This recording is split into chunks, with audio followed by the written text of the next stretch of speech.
Light. इस topic में CBSE exam के लिए हमें रिफ्लेक्शन, रिफ्रैक्शन ये दो फिनोमिना तो पढ़ना ही है, साथ में कुछ कहानी प्रिज्म की भी पढ़नी है हमें, राइट। तो हम लोग अपने इस वीडियो के थ्रू इन्हीं की पढ़ाई करेंगे। सबसे पहला जो लाइट में टॉपिक है वो है reflection of light. Reflection of light, ठीक है। अब लाइट की बात हो रही है तो व्हाट इज लाइट, ये तो आप सभी जानते हैं। Light is a form of energy which produces a sensation of vision. ये हम लोग लोअर क्लास से पढ़ते चले आ रहे हैं, लेकिन यहाँ पे थोड़ी सी मैं एक बात चेंज करना चाहूंगा कि अब चूंकि हम लोग 10th क्लास में हैं, 10th क्लास की पढ़ाई कर रहे हैं, तो यहाँ पे डेफिनेशन में थोड़ी सी ऑल्टरेशन करूंगा मैं, ठीक है। लाइट क्या है, व्हाट इज लाइट? तो लाइट इज अ पैकेट और बंडल ऑफ फोटोन। ये डेफिनेशन एग्जैक्ट डेफिनेशन है।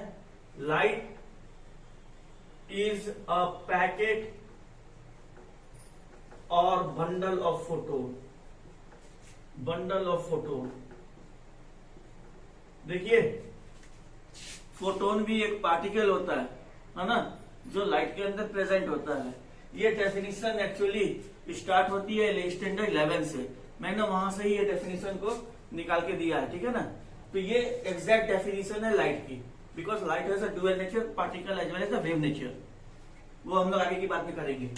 तो लाइट इज अ पैकेट और बंडल ऑफ फोटोन, ठीक। अब what is reflection of light, इसको समझते हैं। सपोज करते हैं आप लोग सभी लोग क्रिकेट खेलते हैं या देखते हैं, मैंने एक बॉल को लिया, दीवार पे मारा, क्या होता है? In return the ball reflects the ball towards me. Ball भी न्यूटन थर्ड लॉ के अकॉर्डिंग क्या होता है कि बॉल भी, दीवार भी बॉल को वापस मेरे पास भेजती है, राइट। यही होता है ना।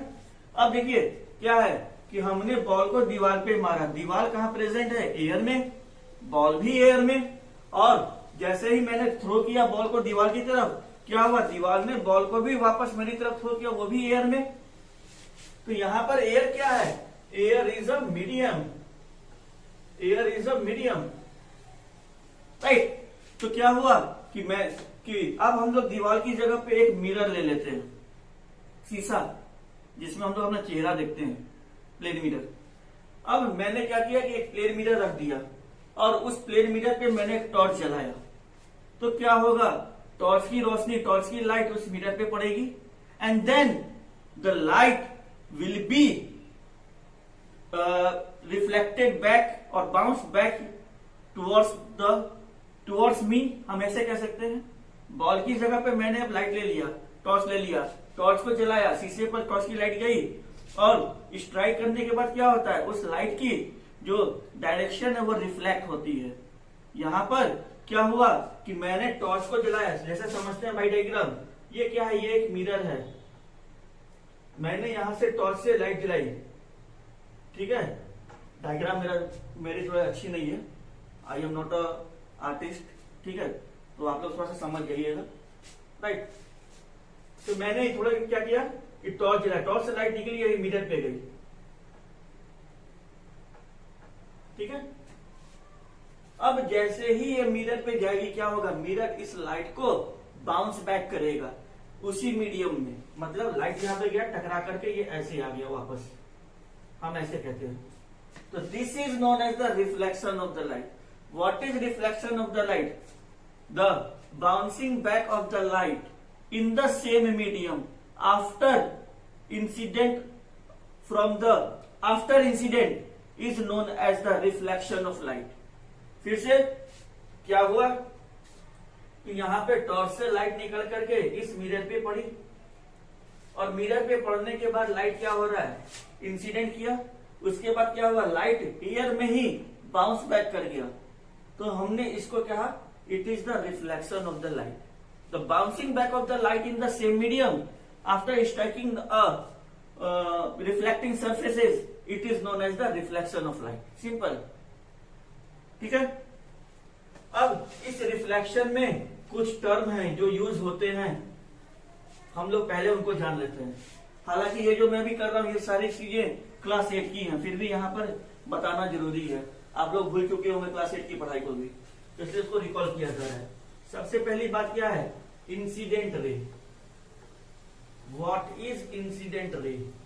अच्छा पहले इनके पहले हम लोग यहाँ पर चूंकि यूज करेंगे प्लेन मिरर, तो पहले हम लोग कर लेते हैं कि what are the types of reflection.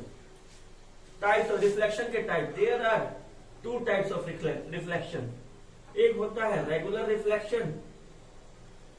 Reflection और दूसरा होता है इर्रेगुलर रिफ्लेक्शन।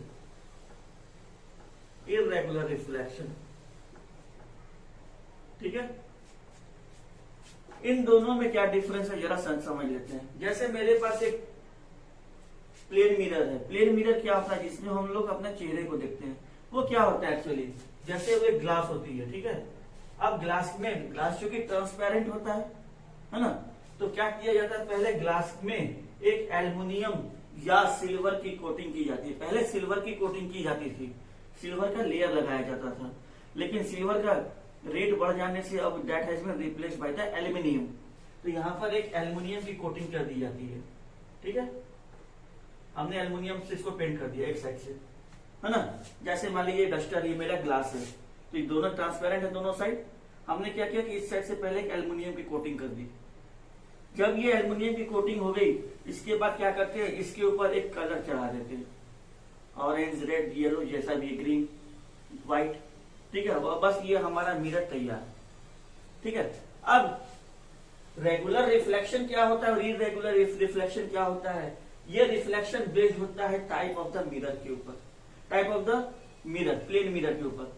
अगर जैसे हमने एक प्लेन मिरर बनाया, सपोज करते हैं मैंने एक प्लेन मिरर बनाया, और प्लेन मिरर को बनाने के समय मैंने जब पॉलिश किया किसकी, एल्यूमिनियम की, तो मेरी पॉलिश ऊपर से नीचे इस एंड से एम डैश तक इक्वल है, यूनिफॉर्म है। पॉलिश की जो लेयर है वो यूनिफॉर्मली अप्लाई है। तो ये जो मिरर बनेगा वो होगा रेगुलर मिरर, और इनके ऊपर जो रिफ्लेक्शन होंगे वो कहलाएंगे रेगुलर रिफ्लेक्शन, ठीक है। अब इसके कंट्रास्ट में इर्रेगुलर रिफ्लेक्शन, मैंने एक मिरर बनाया एम डैश, इसके अंदर जब कोटिंग करने की बारी आई एल्यूमिनियम की, तो क्या हुआ कि मैंने यहाँ पे कुछ लेयर को मोटा कर दिया, यहाँ पे मैंने पतला कर दिया, यहाँ पे फिर मैंने मोटा कर दिया, ठीक है। तो क्या हुआ कि पॉलिश लेयर की थिकनेस की डिफरेंस हो रही है। इस वजह से ये सरफेस क्या हो गया, इर्रेगुलर, मतलब कहीं पे ज्यादा मोटा, कहीं पे ज्यादा पतला, ठीक है। इर्रेगुलर मतलब ऐसे ऐसे, राइट। तो अब इस इर्रेगुलर रिफ्लेक्शन से, इस इर्रेगुलर सरफेस पे जब भी लाइट रे स्ट्राइक करेगी, it will be known as the irregular reflection. Clear है। अब देखिए क्या होता है रेगुलर रिफ्लेक्शन में, जहां पे सरफेस यूनिफॉर्मली पॉलिश्ड है, इसमें जब लाइट रे स्ट्राइक करेगी तो वो लॉ ऑफ रिफ्लेक्शन को ओबे करती है, ठीक है ना। इसकी बात अभी हम लोग बाद में करेंगे रेगुलर रिफ्लेक्शन की। अभी पहले अपने पॉइंट पे चले आते हैं। चलिए, अब मैं इसे पहले बता रहा था कि terms that are used in the reflection of the light, ठीक है ना। इस टर्म को हम अपने नेक्स्ट वीडियो में पढ़ेंगे। Okay, thank you.